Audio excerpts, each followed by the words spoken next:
Jaya Radha Madhava Kunja Bihari.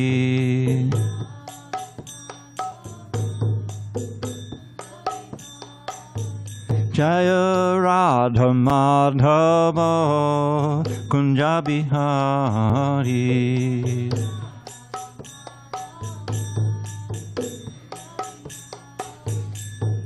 Gopi Janavallabha Girivaradhari.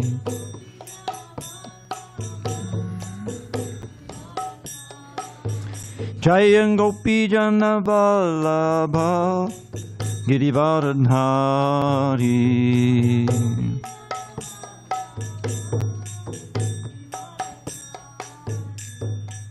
Yashodanandana Brajajana Ranjana. Yashodanandana Brajajana Ranjana. Yamunatira Vanachari. Yamunatira Vanachari.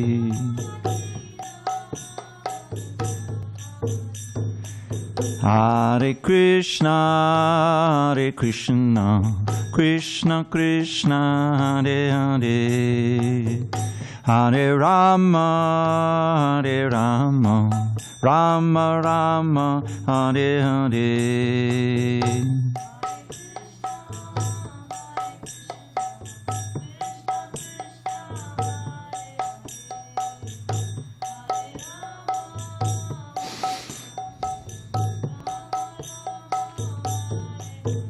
Hare Krishna, Hare Krishna, Krishna Krishna, Hare Hare, Hare Rama, Hare Rama, Rama Rama, Hare Hare.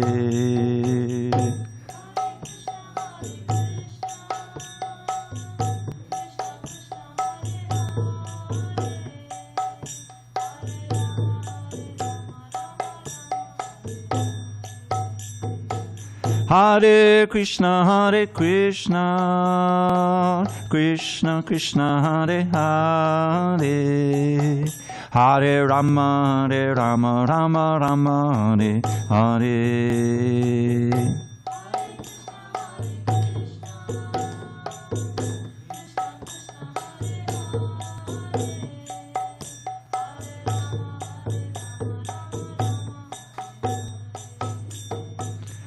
Jaya Radha Madhava Kunja Bihari.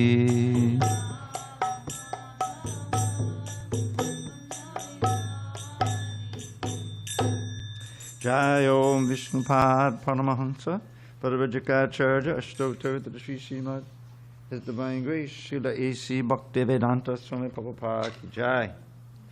ISKCON BBT Founder Acharya Srila Prabhupada Ki Jai.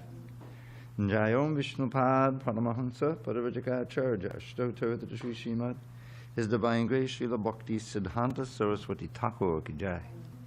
Nanda Koti Vaishnavinda Ki Jai. Namacharya Srila Haridas Thakur Ki Jai. Srimad Bhagavad Gita Ki Jai. Samaveda Bhaktivinoda Ki Jai. All glories to the assembled devotees. All glories to the assembled devotees. All glories to the assembled devotees. All glories to Sri Guru and Gauranga. Okay. Om Namo Bhagavate Vasudevaya. Om Namo Bhagavate Vasudevaya. Om Namo Bhagavate Vasudevaya.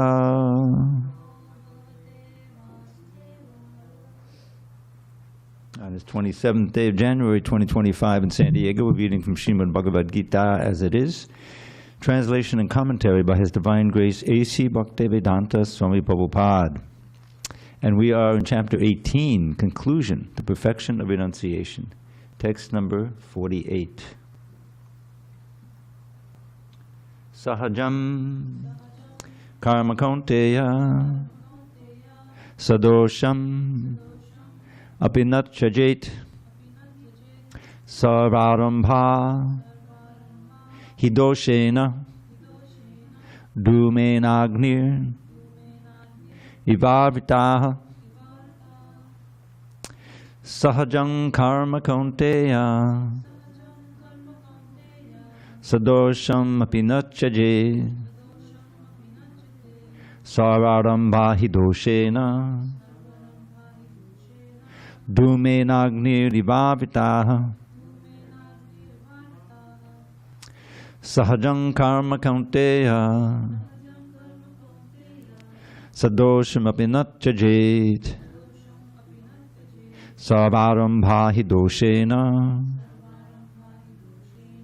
dhumenagnir ivavitaha sahajam karma kaunteya sadosham apinat chajet sarvarambha hidoshena dhumenagnirivavitaha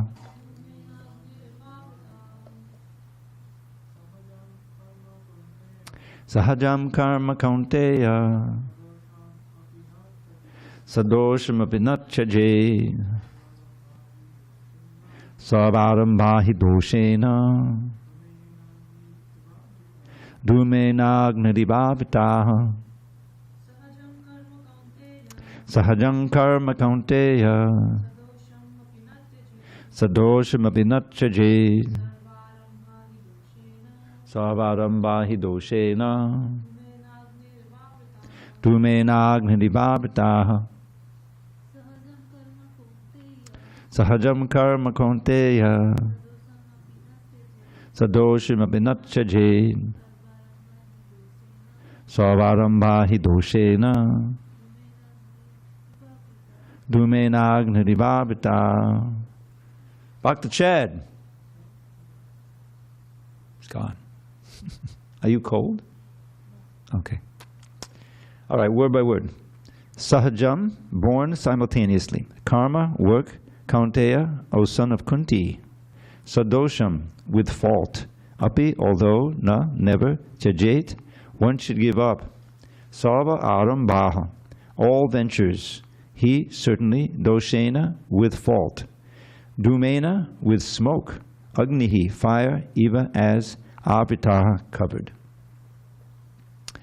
Every endeavor is covered by some fault, just as fire is covered by smoke.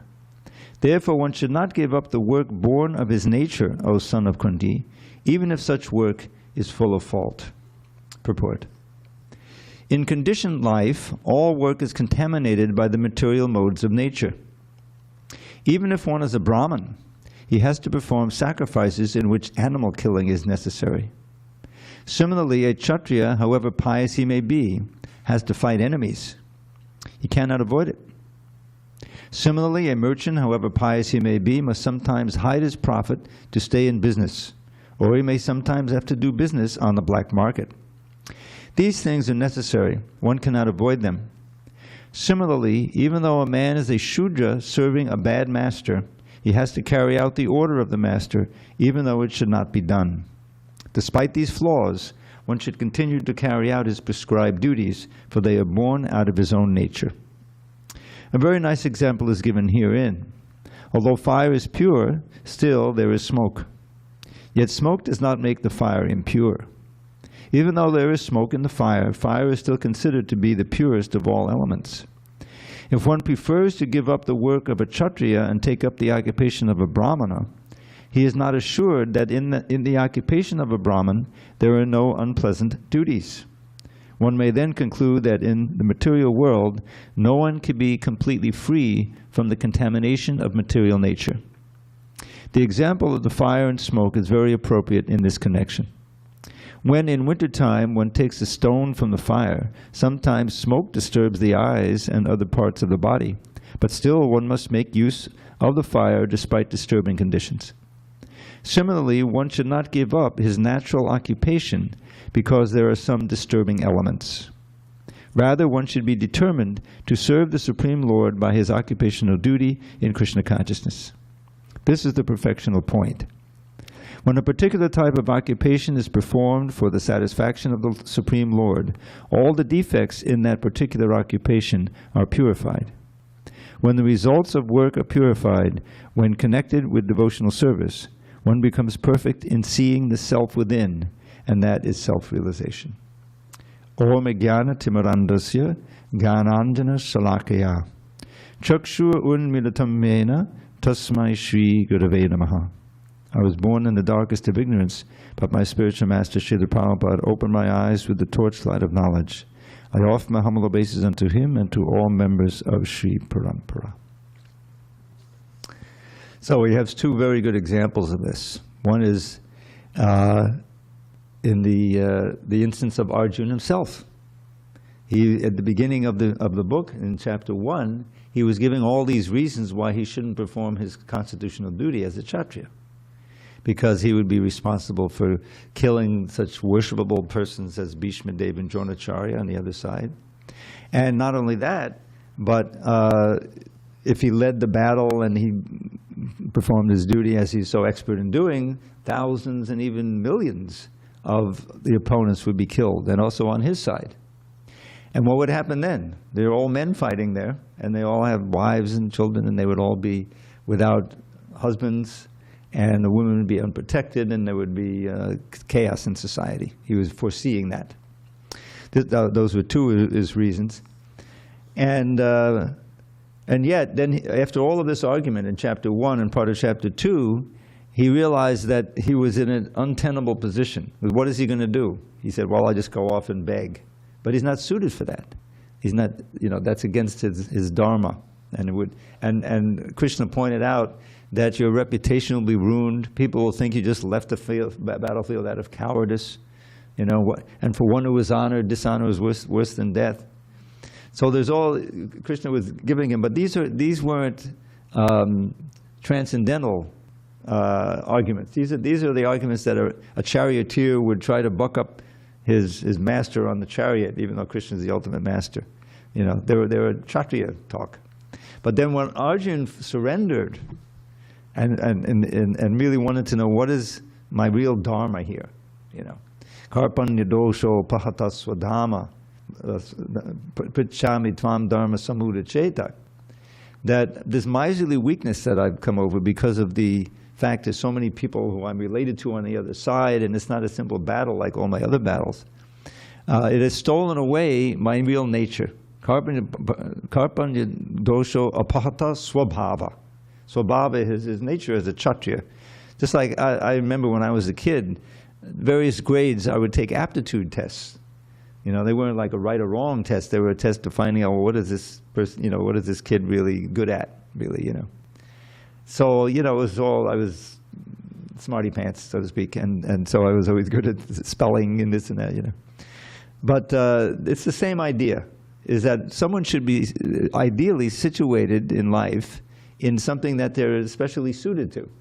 I remember some of my friends, as I grew up in high school, they were really into working on cars, That was the thing, that they working toward getting their own car when they turned 18 and being able to drive, And that was the last thing I could possibly think of doing. To this day, if my car would break down on the highway, I might open the hood, but I wouldn't know what to look for. Luckily, they got AAA, so I would call it AAA.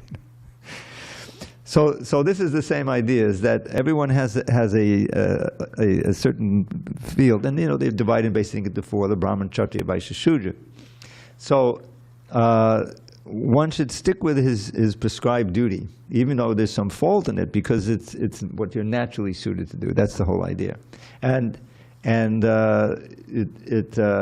this is a very good example. The Bhagavad Gita itself, that Arjuna was trying to get out of his natural duty, but he was uncomfortable in that situation, and so he did the right thing, the best thing, which is to surrender to Krishna as a disciple, no longer as a friend, because they had this friendly relationship birth after birth. He's already situated in that. But he wanted to take the role of a shishya. Now the word shishya is very important. It's described, I don't know if it's in the Gita here or in some lecture I heard Prabhupada give. But each word in Sanskrit has a root. And that root is pervading every meaning of it. So the word shishya is the same root of the word shastra and the word shastra. Notice that how important those diacritics are. The word shastra means weapon. The word shastra means scripture. And the word shishya means disciple. Now, what do they share? What's the one thing that they share? What's that meaning? Shas is the root, and it means to be controlled, to be willingly to allow oneself to be controlled, or sometimes unwillingly. Shastra, you're controlled by the weapon, even though it's whatever. But shishya is that you agree that this is my guru now, not a friend, and whatever he says, whatever he advises, I'll do. That's the real surrender, So he's accepting Krishna as a guru. And of course, the Shastra is something we voluntarily agree we should accept as a guide. This word pramana, that famous verse at the end of the 16th chapter, Tasmat Shastra pramanam te, karya karya vavastito, gatva shastra vedanoktam, karma karatu miharati. That therefore, I won't give the preliminaries to this, but he just described the destiny of those who are demoniac, the divine and the demoniac. That's chapter 16. So they get lower births, they're pushed down, they go to hellish sufferings. If you have the qualities of a demon, always full of pride and anger and greed and lust, more or less what we see everywhere around today. So that's not a good destination. So at the end of the chapter, Krishna says, there's 3 gates leading to this hell that I've just described. Trivadhamnadakasedam dwaram nashanamatmana kama krodha tata lobas tasmari tatrayam chajet. Lust, anger, and greed are the 3, if those are the predominant qualities in someone, then they're probably of a demoniac mean, And so these are gates leading to the hell that I just described that you get punished in. So, tasmaneta toyon chajet, it says, therefore one should give them up. And if one does, I forget the next verse, I forget how it goes, but if one gives them up, then he opens the doors to liberation. So then it's a very, very important verse. He says, Shastra, he introduces then at the end of the chapter, the role of Shastra, which is key in our whole philosophy. Yak Shastra vidim utsrijya vartate kamakarataha nasa siddhim evapnoti nasukam naparam gatim. Says if one disregards the instructions of Shastra, of Scripture, genuine Scripture, revealed Word of God, and continues to act according to his own whims, his or her own whims, then for that person, they cannot attain perfection, nor happiness, nor the supreme goal. So what's the alternative? To revere Shastra and accept Shastra as the pramana, which means the evidence of what you should do and what you should not do. We all accept something of that. Mostly we accept our own minds. I want to do it, I don't want to do it. That's the worst, that's not going to get you very far. We need to have an instruction, guide, that will take us out of this bondage of birth, old age, disease, and death, this wheel of samsara, and open the door to going back to our original home in the spiritual world. That's the philosophy of Krishna consciousness. Now, it's not immediately evident. You can't find that by investigating, on your own. It has to be revealed. And that's where the role of faith comes in, and association, and and getting proper. But in any case, if you're fortunate enough to get that faith, and you accept the genuine Shastra, just like this Bhagavad Gita, as a guide in life, then you can follow and you can make progress. And you can feel the difference in your own life. Here I am sitting here. I'm an old man now, 77. But I don't really feel different in my spirit than I did when I joined this movement and when I was 25. In other words, it's not like, because the same source of happiness is there when I was 25 and it is now. The chanting Hare Krishna and the slokas and the deities and the devotees and the whole process. Whereas if I'm looking for some material means of happiness, then obviously as you get older, it's impossible to do that. And, oh my God, what's happening? And that's why Prabhupada always says, and it's so pathetic, wealthy guys, in those days, $50 was a lot of money, they pay $50 to get into a club and they hang out with young women, And it's tragic because it's such a waste of human life, So, along with one's birth comes fault. Along with one's effort, whatever effort you perform, whatever thing you do, there's some fault. But that's not a reason for giving up the activity. In other words, if what you're doing is done with honesty and you are trying to perform some service, something in the realm of devotional service, then it may or may not be successful, at least in the beginning. You know, so it's like the book distributors. Believe it or not, I try to distribute books. We had a Saturday, everyone was supposed to go out. You know, I'm in the middle of Manhattan. This is in New York City. Where to go? You go on the subways, you know. So we had, I would say, announcements. You know, we're giving these books out, you know, and we're supporting life, Food for Life, whatever. Anyway, we'd throw it in. And then I'd go around and collect a quarter here, a quarter there, you know, it's never big. My biggest day was over $300. It was at Christmas time. And probably around 1979, December, or 80. I was 79. And I went out on the subways, and somehow I would think I was dressed as Santa. You know, that was a big thing. Put in the big pillow, you know, the beard. And we'd make these announcements. Anyway, somehow or other, that was my biggest day. But obviously, it wasn't my swadharma, you know, to do that. But working on the books was. I was it, because that's, you know, somehow or other, I didn't have much college, but I was a hotshot student in high school. My mother was a reading teacher. There were books everywhere, so I was pretty good at English.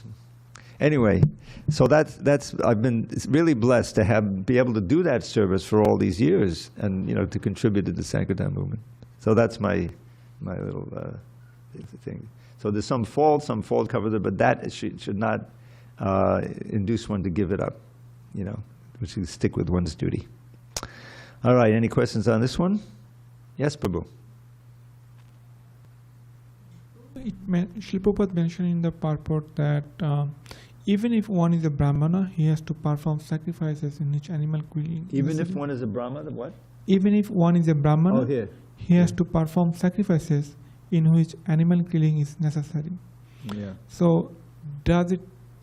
You can correct me if I'm wrong. So my thinking was that in Kali Yuga, the animal sacrifices is stopped, it's banned. It's not allowed in Shastra. It's not right, yeah. But other yugas, it was allowed, provided the animal can become a human being immediately. Yeah. Is Srila Prabhupada referring to the Brahmana from the other yugas? Yeah, or from the Kali Yuga? yeah. It's in this age, it's not recommended, not necessary. Okay. You know. Unfortunately, you know, in some circles, like that's the reason why they want to perform the sacrifice, so they can slaughter some goat or something, you know, or goats, you know. So that's maybe part of the Shastra, part of, you know, a certain part of it, but it's not. But there are parts of the Vedas that we don't follow, the Karma Kanda section. You know, it's not something that, it's not that because it's part of the Vedas, therefore it's equally important for us to know. There's, you know, it's the essence, the Bhagavad Purana, the Vedanta Sutra, and those shastra that specifically deal with bhakti.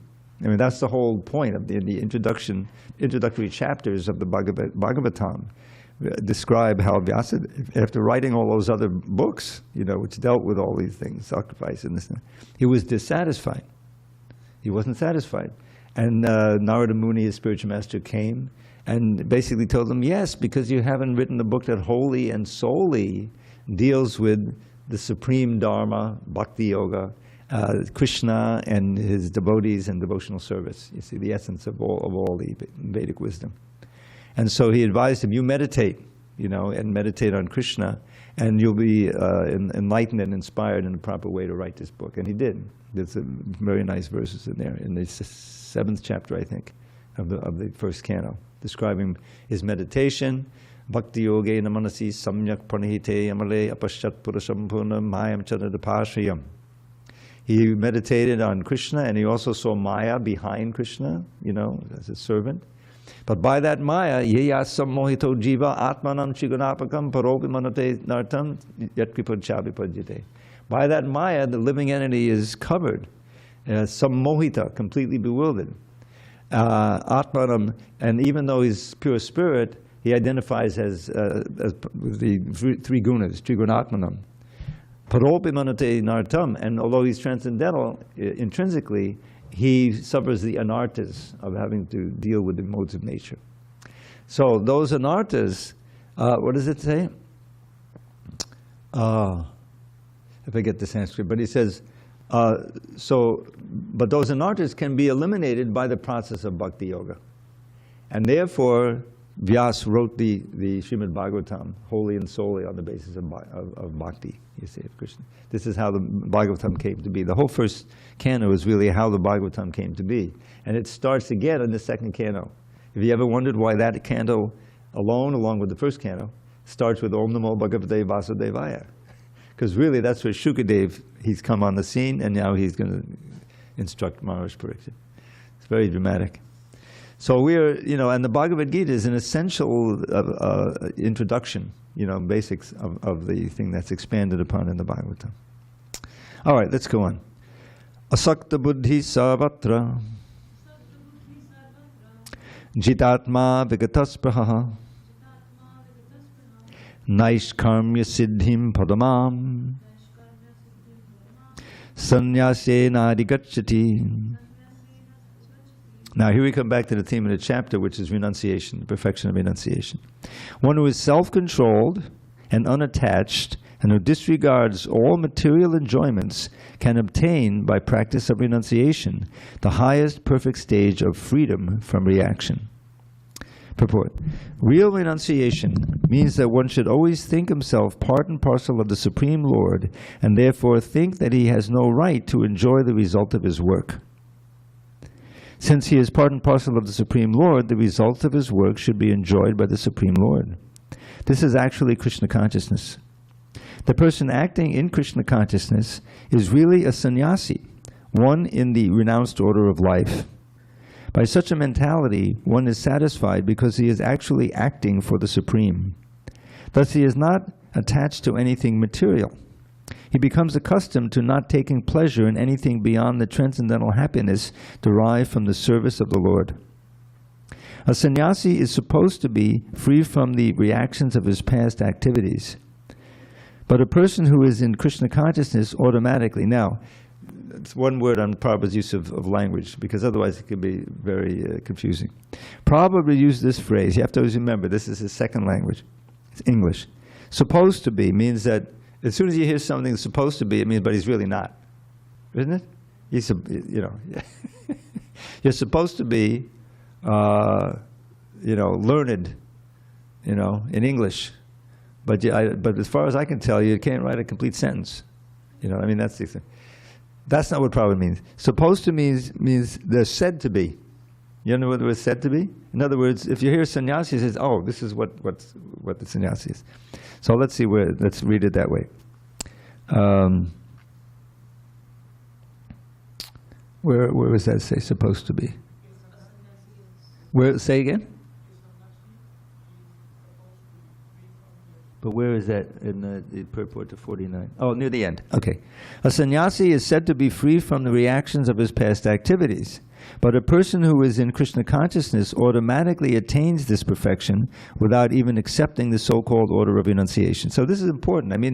The person acting in Krishna consciousness is really a sannyasi. Well, that includes ladies. Ladies act in Krishna consciousness, right? So sannyasi, doesn't have to be this exclusive sannyas ashram thing, The essence of sannyas simply means complete renunciation, means high-class renunciation. So that includes ladies also.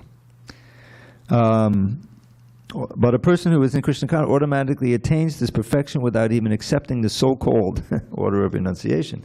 This state of mind is called yoga rudha, or the perfectional stage of yoga. As confirmed in the third chapter, yastvatna ratadeva syat. One who is satisfied in himself has no fear of any kind of reaction from his activity.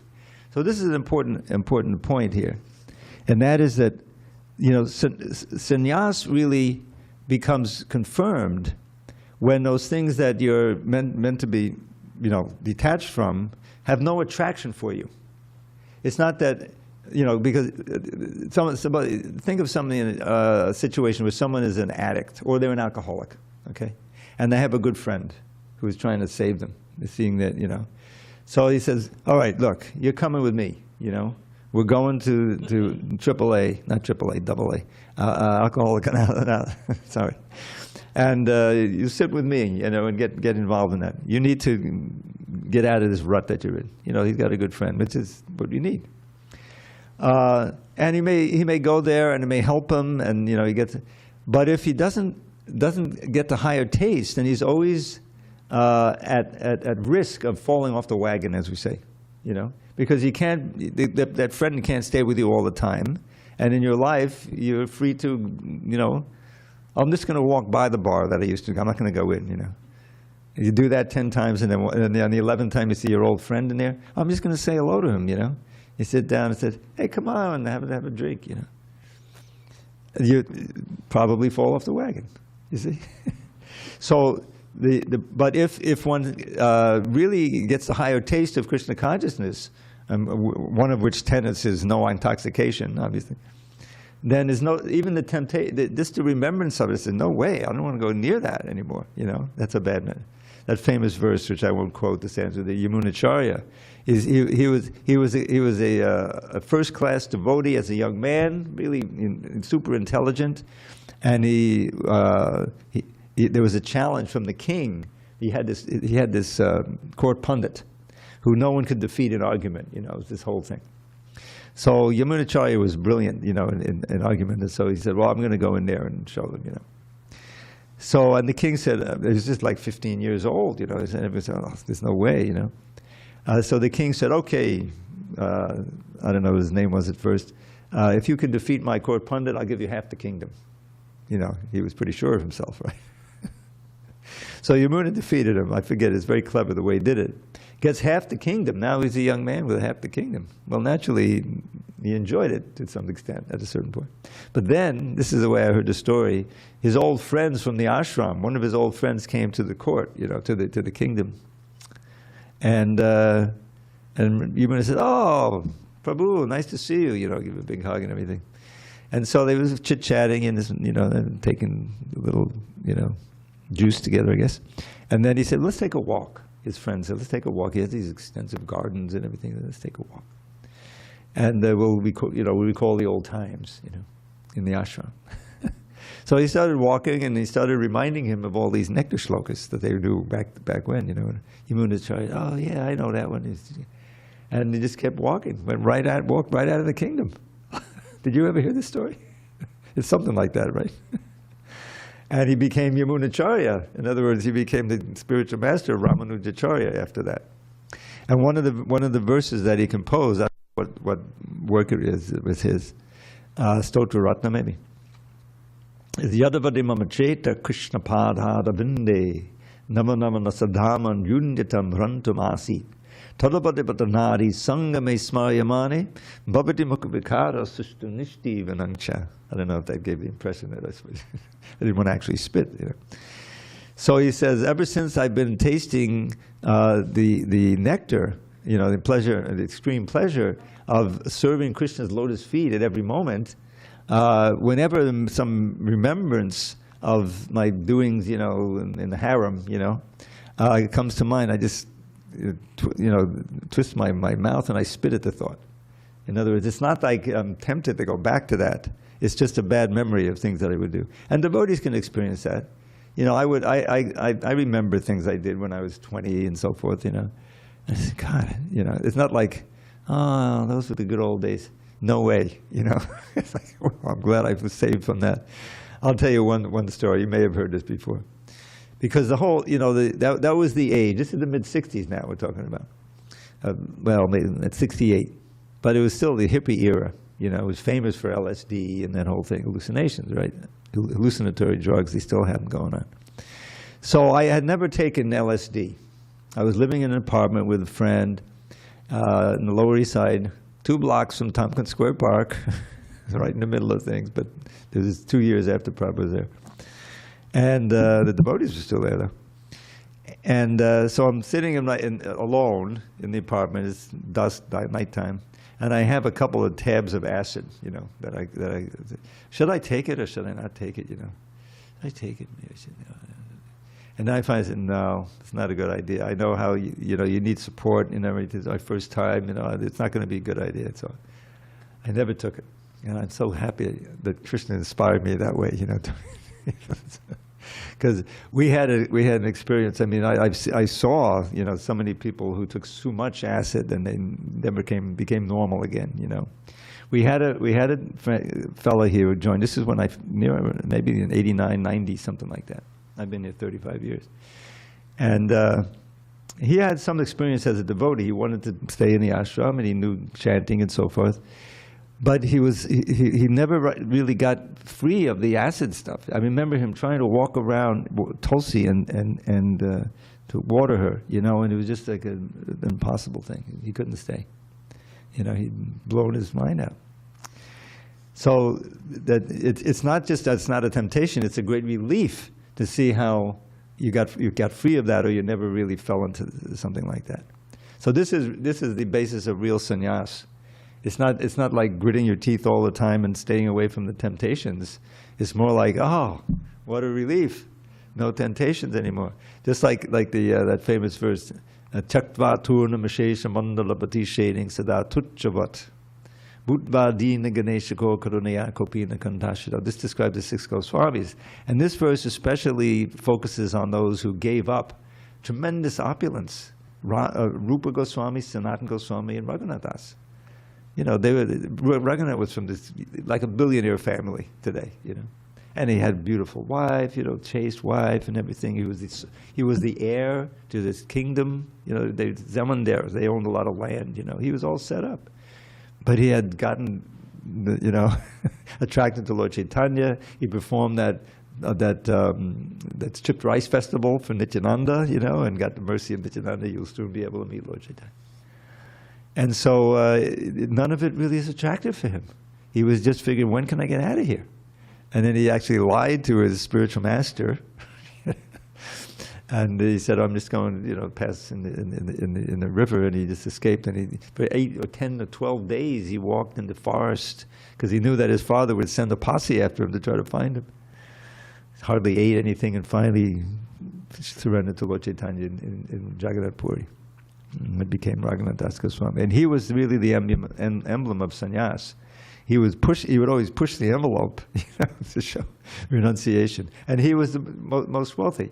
He had incredible. But he would, he finally didn't even want to beg for his food. He decided to just go get, in Puri they have 56 offerings a day, thousands of plates every day they're giving out. So sometimes, they have to cook more than enough, right? So sometimes the rice goes bad, so they throw it, even the cows won't eat it, they throw it over the... So that's the rice he took. He would find that, wash it carefully, and that was the food that he was eating. And Lord Chaitanya, to give him some mercy, he found out, hey, Raghunath, you're hiding this wonderful Mahaprasadam from me? And Raghunath said, no, it's not fit for you. Yes, it is. And he forcibly took some, just to encourage him. But that's the real perfection of renunciation. All right, let's go on. 51, 53. Oh, 50 first? Okay, I missed it. Siddhim prapto yata brahma tatapnoti nabodhame samasena eva konteya nishta jnanasya yapara. O son of Kunti, learn from me how one who has achieved this perfection can attain to the supreme perfectional stage, Brahman, the stage of highest knowledge, by acting in the way I shall now summarize. Now here comes the summary verses of the whole Bhagavad Gita, when we get to a few verses from here. Okay. Purport. The Lord describes for Arjuna how one can achieve the highest perfectional stage simply by being engaged in his occupational duty, performing that duty for the Supreme Personality of Godhead. One attains the supreme stage of Brahman simply by renouncing the result of his work for the satisfaction of the Supreme Lord. That is the process of self-realization. The actual perfection of knowledge is in attaining pure Krishna consciousness. That is described in the following verses. Buddhya vishuddhya yukto Dhrityatmanam nimniyamyacha Shabdadin vishayangs tyaktva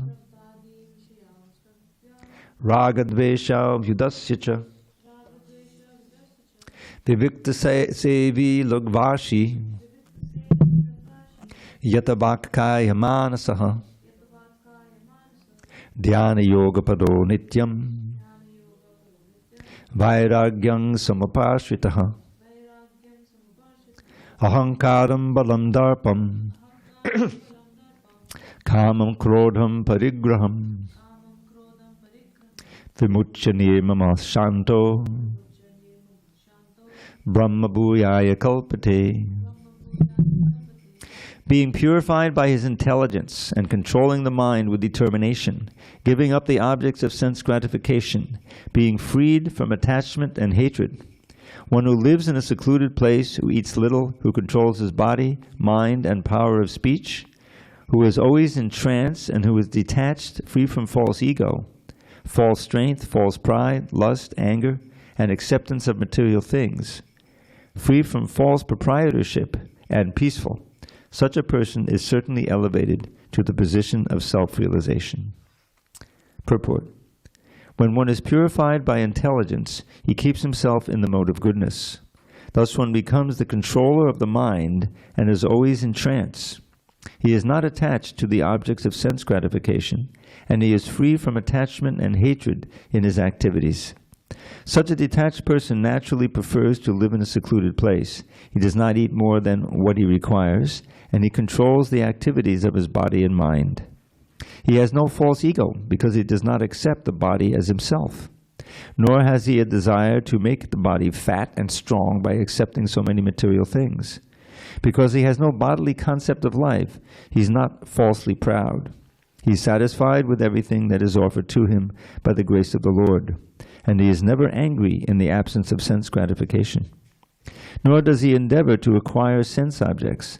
Thus, when he is completely free from false ego, he becomes non-attached to all material things, and that is the stage of self-realization, of Brahman.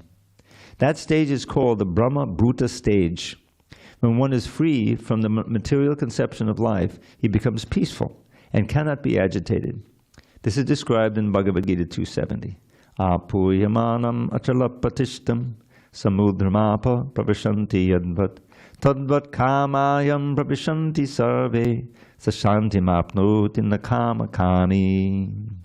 A person who is not disturbed by the incessant flow of desires that enter like rivers into the ocean, which is ever being filled but is always still, can alone achieve peace, and not the man who strives to satisfy such desires.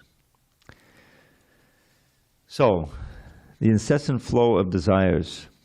I think what's meant there is the incessant flow of stimuli for sense gratification, things that would ordinarily inspire a person to try to enjoy them.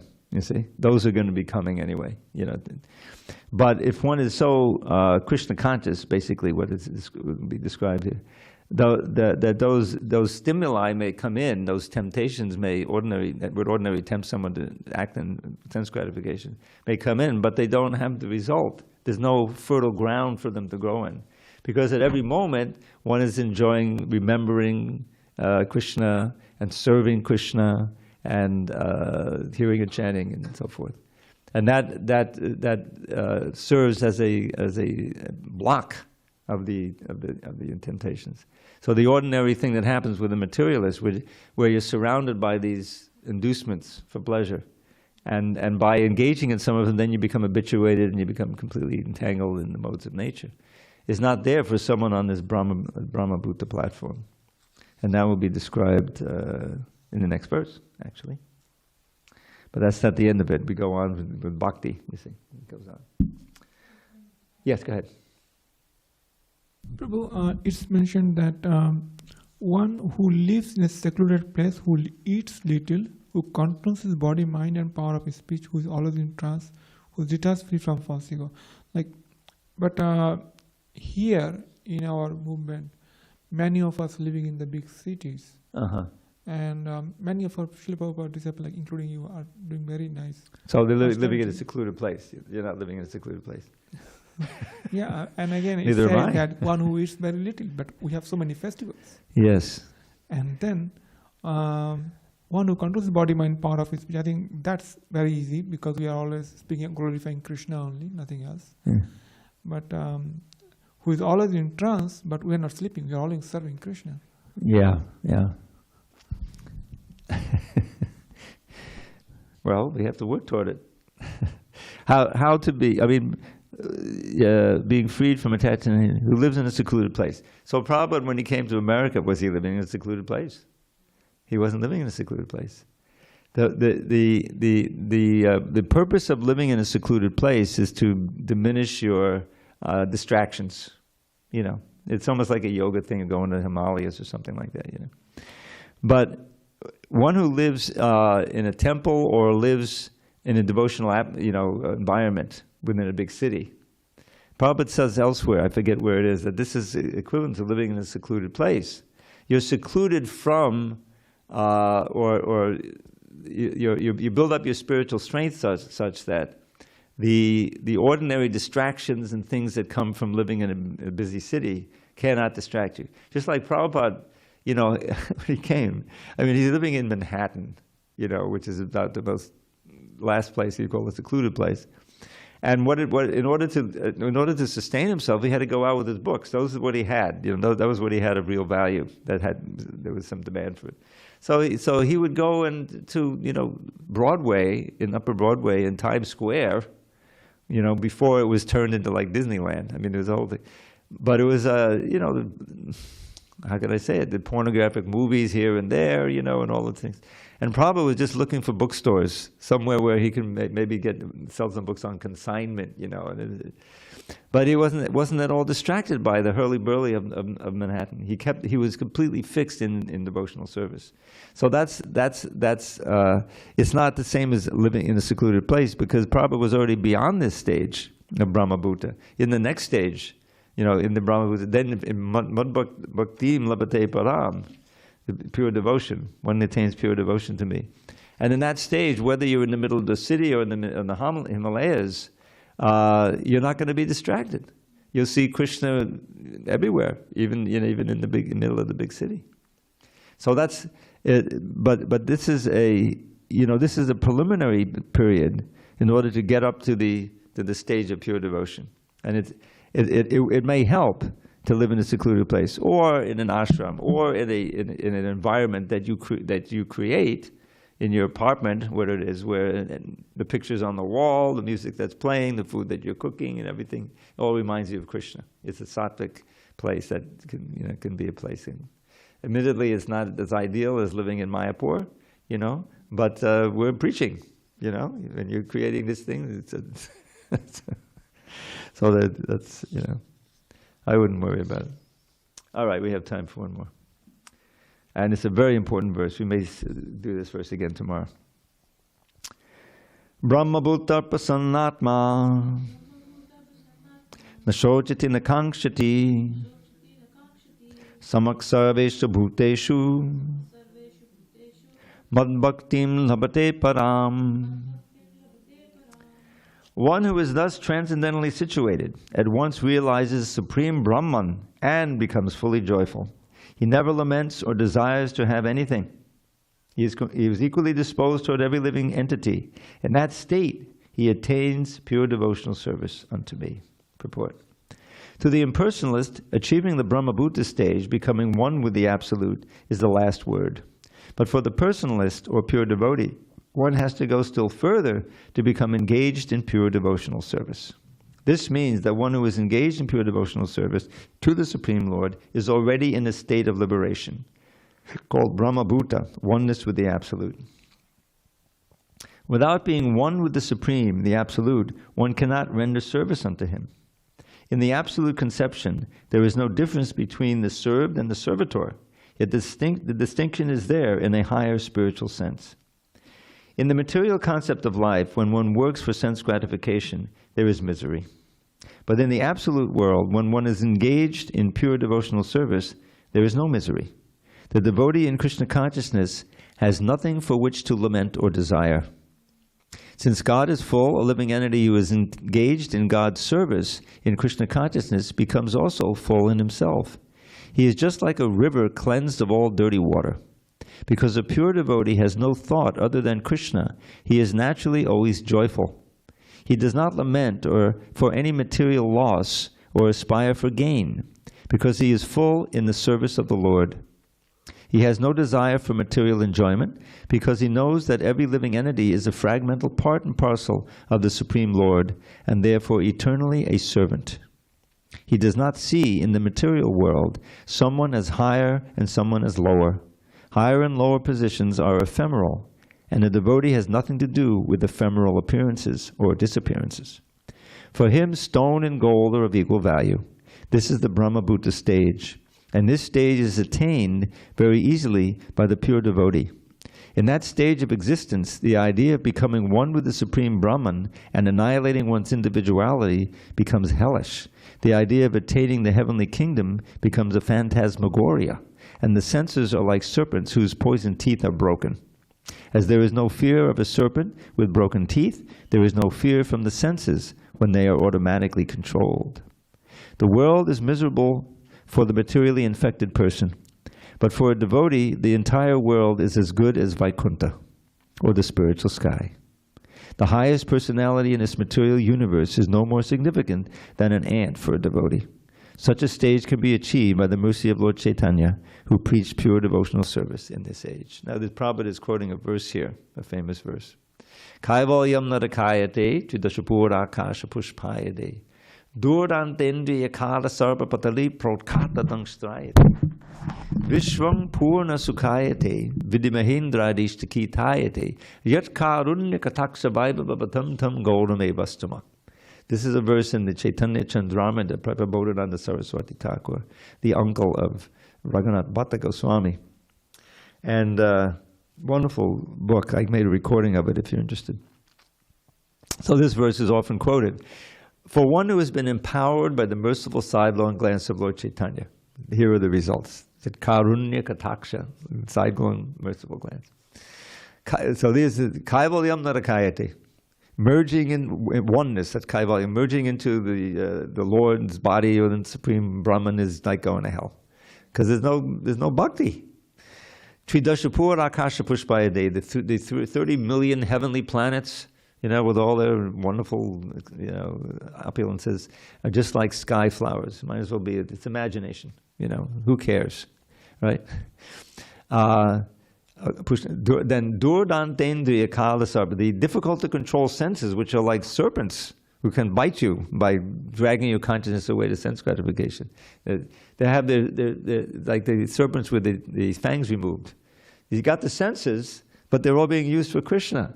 So they're actually your friends, not some enemy snake, you see? So they're so he's going through the yogis, those who try to go to the heavenly planets, and the Mayavadis trying to merge. This is what. And then he says, Vishwam Purna Sukhayate. The whole universe is full of happiness, because you see Krishna's pastime going on everywhere. You see Krishna everywhere. You see, and then the best part about the ant. You remember he says about the, and then. Vidi Mahendra Adishtakitayate. Vidi is Brahma, and Mahendra is Indra, and Adi, all the other demigods. Kitayate are no more important as insects. We don't we don't call them insects, but we don't regard them as so important. We're not ready to worship them for any reason like that. Yat karunyakataksha vaibhavatam tam gaurameva. That I worship that Lord Chaitanya, that golden avatar, whose glance, merciful sidelong glance, can bestow all of these benedictions. So that's the Prabhupada in the brahma-bhūta purport he's giving. So it's getting late, and I want to give you at least one poem, otherwise I'll feel bad. So let's see, something appropriate to this. Well, since we mentioned Lord Chaitanya, what could be more appropriate than the first verse of the Shikshastika? You ready? You can sing along. Cheto darpanam arjanam bhavamahadavagni nirvapanam shreyakaira vichandikapatatanam vidyabadhu jivanam anandam buddhivardhanam pradibadam purnamitaswadanam sarvatmasnapadam padam vijayate Shri Krishna sankirtanam. All glories to the chanting of Shri Krishna's holy names, which easily extinguishes samsara's blazing flames by polishing the lust-encrusted mirror of the heart. That chanting is the waxy moon that knows the secret art of causing the white lotus of good fortune to unfurl its petals far and wide throughout this bleak and blighted world. Of transcendental knowledge which will take us to life's goal. The chanting of the name of Krishna is the life and soul. The ocean of ecstatic bliss floods far beyond its bounds, wherever Krishna's merciful and mystic name resounds. Indeed, whenever Krishna's names are sung in congregation, at every step one tastes the joy that knows no limitation. So hear with great attention, as I earnestly request, please chant Shri Krishna's holy names and be supremely blessed. The soothing nectar of the name will bathe your consciousness, bestow pure love for Krishna, and eradicate distress. Gaur Premanande, Hari Hari Bol, Srila Prabhupada Ki Jai. So we'll reconvene.